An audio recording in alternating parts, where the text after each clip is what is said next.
Hi YouTube, welcome back to another video. It's RemRoX or Remix. Uh, and today I'm going to be reacting to another game theory titled The New Giggleland ARG is Disturbing. Also, I don't know why it says jump ahead. Jump ahead to what?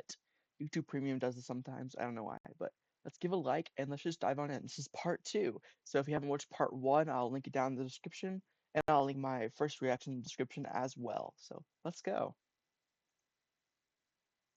Giggleland game is finally here. After the long and complicated ARG, we now get to find out what it was all leading to. Tom, you know this isn't the game, right? What do you mean? Yeah, it's just a mini game used for the ARG. Oh, it's not the actual and game. we're gonna solve that ARG right now.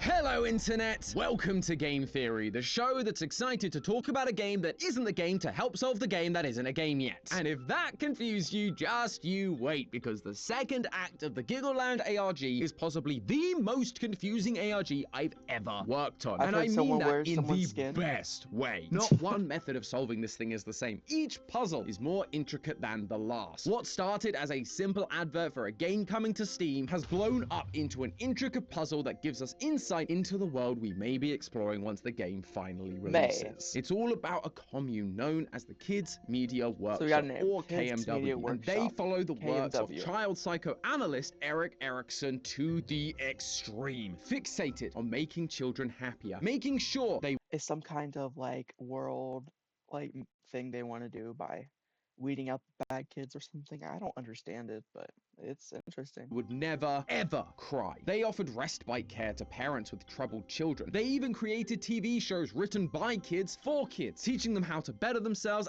and how to tackle bullies. But after discovering an episode of the show last time, we learned that they had some unconventional ideas on how to cope with these bullies, like burying them in the dirt. I mean, I'm sure we've all thought about doing that to someone, but HR tells me it's probably best we don't actually do it. Needless to don't say, do the that. KMW's leader Terry has some twisted ideas on how to educate children, but the ultimate reveal has been all about the KMW's search for a girl named Sarah, who we learn has But Debbie is Sarah's mother, a Tumblr account where she shares about her sheltered life. We theorized that which I think is so interesting. Using like social media like Tumblr to like document it is very fun.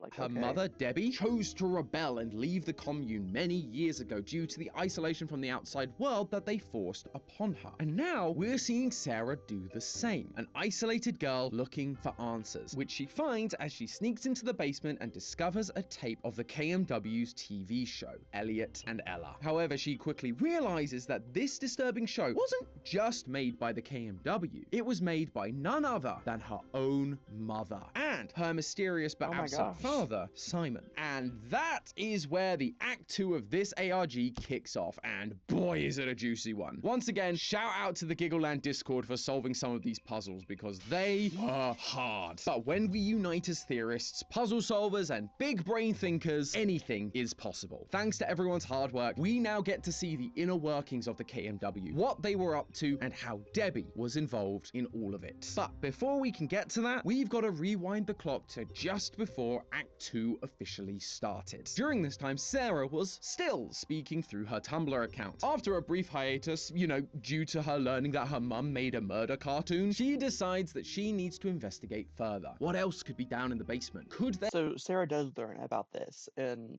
the current year of this timeline. Okay, interesting. be more answers to her mother's past? So she sneaks back down a few times and finds some old diaries, which she then takes back to her room to snap a few photos. That way she can look at them whenever she wants without her mum knowing. I gotta say, pretty smart move there, Sarah. Except that when she goes to put the diaries back into the basement, we get this final message. Someone just opened the basement door. Sounds like Debbie finally caught Sarah in the act. And given how controlling Debbie has been before this, and the fact that Sarah is no longer posting, it probably means that Sarah's phone and laptop privileges have been revoked. and just before she could post the photos of the diary too. That would have been so much help. This set the scene for the second act of the Giggleland ARG because around that same time, Giggleland posted on the official Discord server that their website had been updated. According to them, they'd fixed all of the bugs. But in the world of ARGs, that usually means there's some new stuff to start investigating. Although, at first, it does actually kind of just seem like they did what they said they'd do. They fixed it. There's no weird symbols, slanted images, or the general ARG horror stuff that you would expect. But despite the KMW's attempts That's what makes ARGs so unforgettable, though. to fix everything, They got that quirk. a few errors did slip through the cracks. In the top left corner under the KMW logo, there is a flashing visitors counter. Only it wasn't showing us a number, but a random string of letters. Letters that looked just like the end of a URL. But for what? It didn't work at the end of the Haven't we seen this part before? Giggle.land website, so there must be somewhere else Possibly not. we need to look, and that somewhere is the guest book. We didn't talk much about this guest book last time, but it was filled with a bunch of random symbols that couldn't be translated, so we just kinda left it. But now, the guest book page has a statement explaining that the guest book is permanently closed due to said glitches. However, while it looks like a totally normal message, there's more to this thing than meets the eye. The statement says, "We know many users valued the guest book as a place to paste messages, ideas, or snippets of text, and we encourage you to find safe, dedicated alternatives to continue sharing." Dedicated alternatives, you say? Seems like they want us to uncover something, but that might just be me. Hang on, there is an online service that does allow users to share messages and snippets of text, plus it uses a unique URL like the code we found, a pastebin address. It feels like a bit of a long shot, but what if we tried that? Well, we do get a new page, but it's password protected. Nothing is ever simple, is it? And this ARG is only just getting started, so we have no other words or clues to go off of, so we have to keep snooping around until we find something. Last time we found the back door of the website where all the files sat so neatly for us to look through, so I guess that's another pretty good place to check to see if anything has changed. And changed it has. Star.html was where we found a quote from the psychologist Erik Erikson about how leaving children to cry can affect their mental development. That's no longer there. Instead, it's a conversation between two people. Some of the text has been redacted, but basically they're talking about a kid that's been crying. But the weird part is that he's afraid he's going to be fed to a tree. That's weird, right? But the vibes felt strangely familiar to that episode of Elliot and Ella in the previous ARG, where Elliot stood up to the bullies by burying them. Could this kid be describing another creepy episode of the show where the bad kids get fed to the tree? It's something to think about, but there's a more important detail here for right now. Discord user Cass discovered that the font used on this page is actually different from the others. Some of the capital letters are not in the right order. S is where A should be, F is where B should be, and we don't see those letters appear in the font data. User Rinchi also noticed that the start of each line begins with the same letters that are incorrect in said font data. So by writing all of those letters down and then replacing them with the correct letters, S equals A, F equals B, L equals C, and so on, we get the word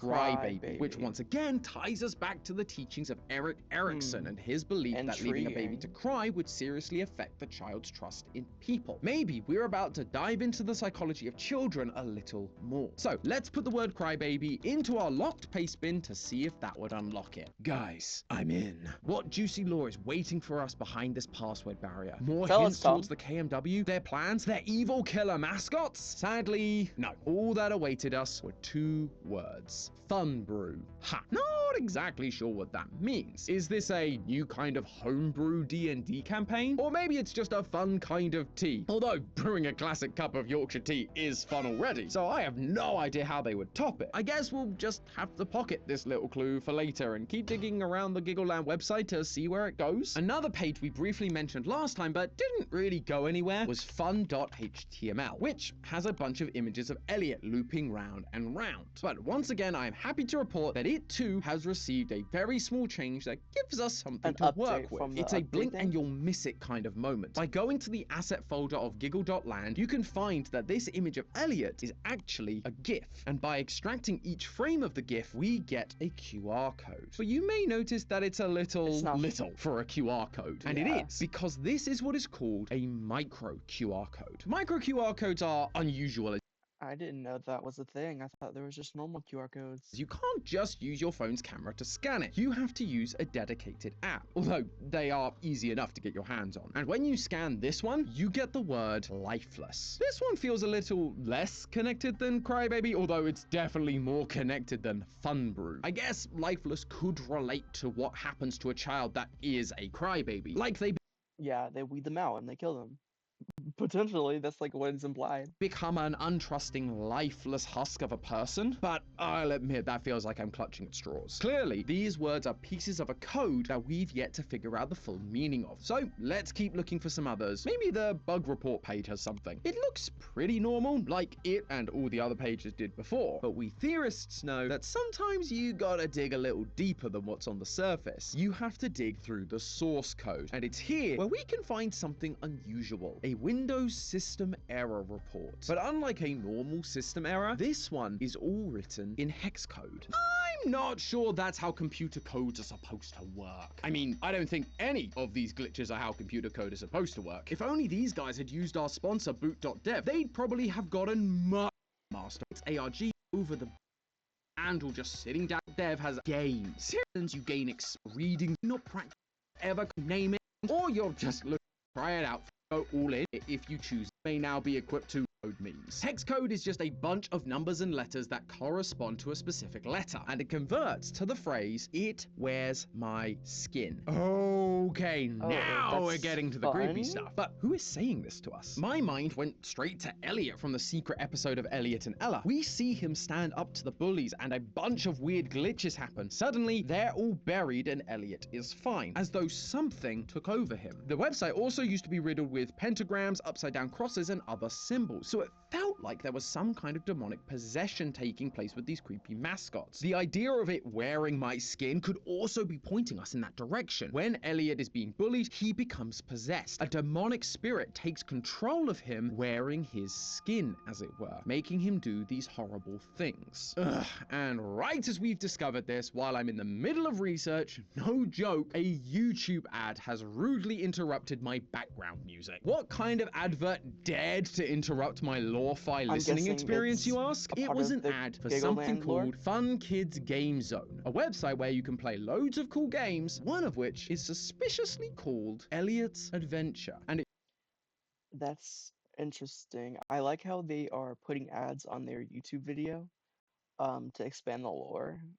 That's very smart. features a familiar orange cat. And this is where we finally get to play a game in this ARG. Though, to be clear, it's not the game, just a game. I know, it's weird, but hey, it's something. Elliot's Adventure is a cute 2D side-scrolling platformer where Elliot has to help the animal townspeople from an evil sorcerer. You help them by fighting off bears and bees that drop items that the townspeople need, like shovels, watering cans, and cloth. Once you collect them all, you can move to the next area, which takes a bit of a turn in aesthetics. Suddenly, you're deep in the forest, and instead of cute animals to talk to, there are human children. And they aren't exactly welcoming. These children ask you to find stuff too, but it's not cute stuff like before. This time you need to find them sundials, knives, skulls, and stone heads. And it only gets weirder as you start to explore the next stage.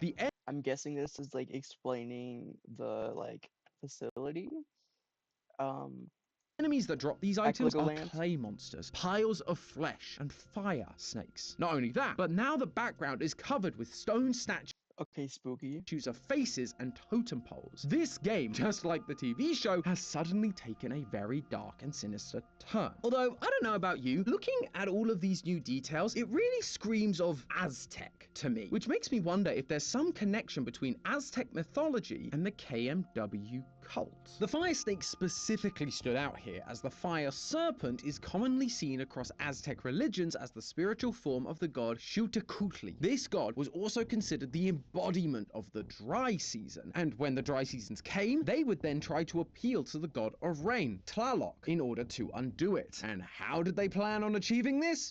Oh, nothing major, just an itty bit of child sacrifice. Is this Oh, why wonderful. we saw the KMW putting on the facade of giving parents respite by looking after their children to lure troubled children into their care where they could be sacrificed? And it gets even crazier than that, because one Maybe that's what's going to happen to Sarah. of the other gods in Aztec culture is Xipe Totec, also known as our Oh, that's creepy, but I'm not sure if it's Sarah since she's like, what, 18, 19 now? Probably 19. Lord the Flayed One. Like with the other gods, Aztecs performed a ritual for this god, this time symbolizing the shedding of the old and new growth, similar to how a seed sheds its husk when it blooms into a flower. But the way Aztecs symbolized this and gave praise to this deity is where things get real Disturbing. dark. They would not only sacrifice people like we've mentioned, they would then wear their skin. Guys, if you just want to show people you've changed, get a haircut. That's a real life thing too, right? That's very disturbing. I did not know about this, about Aztec culture. But suddenly that quote, "it wears my skin," has a whole new and far more literal meaning. Whoever was sending this message had literally been part of the ritual, becoming the skin that someone wore. Ugh, I hope this isn't what's happening in this story, but the pieces are just fitting together all too nicely. Perhaps the ending of Elliot's adventure will confirm or deny this I'm guessing that the actual company behind Glagoland, or not Glaggle, Giggleland is, they have like a overall message, and that's like, having a new generation of kids that aren't evil, and they're weeding them out. I'm guessing like wearing skin in this Aztec culture device, or not device, but like method is actually like what's actually going on, the deeper things that are going on within the cult. And I'm guessing that Sarah's father is the one doing this, possibly. I don't know. Let's watch and see what happens.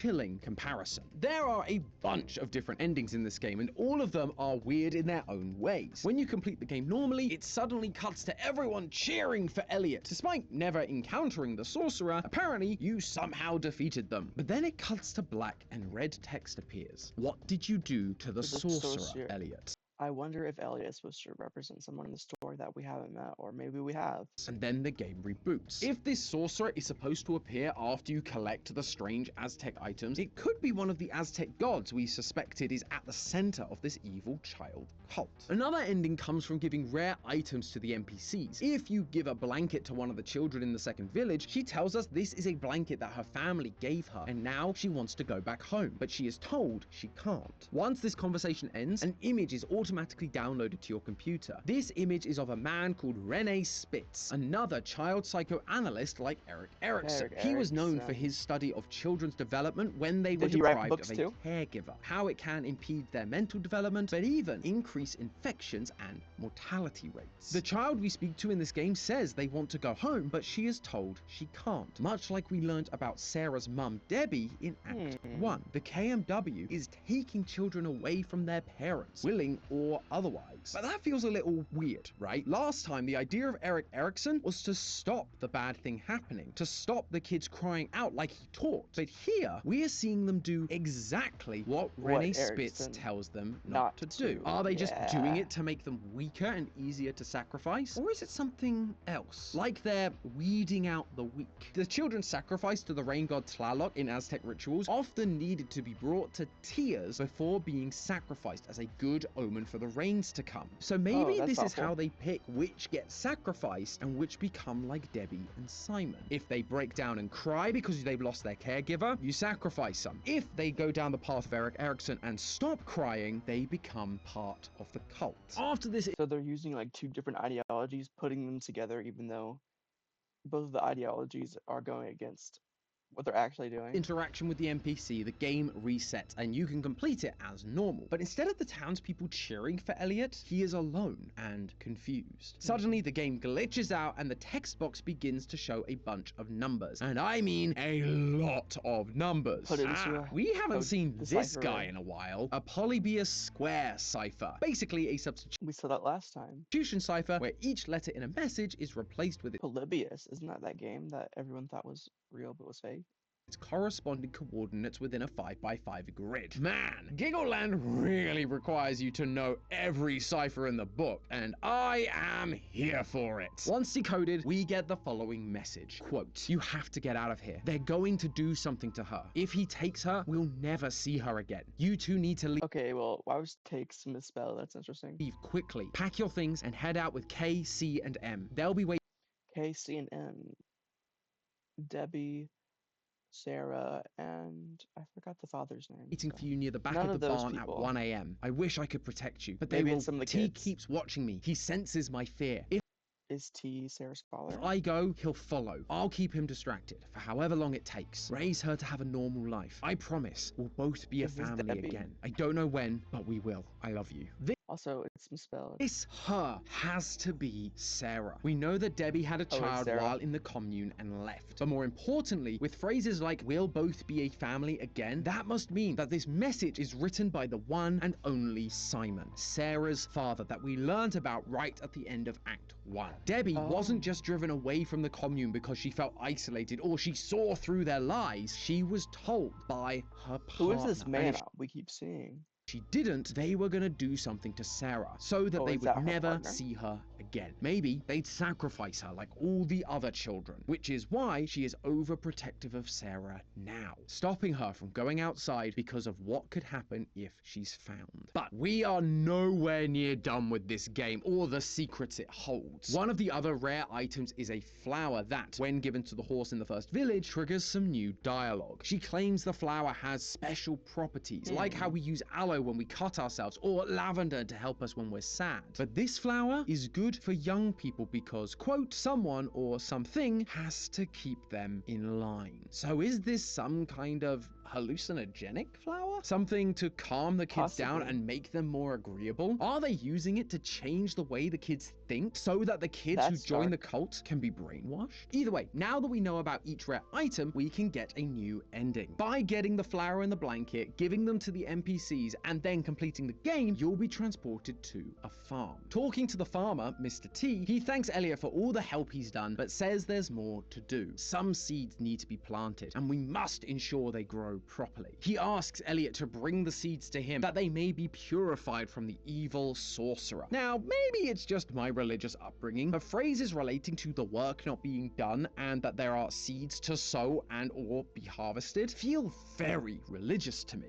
With the guy running the True. farm being called Mr. T, it didn't take me long to make the connection to the guy leading the cult, Terry, which means the seeds he's talking about aren't literal seeds. They're the thing that this cult, the KMW, So was Simon or Terry Sarah's father? are obsessed I'm thinking it was Simon.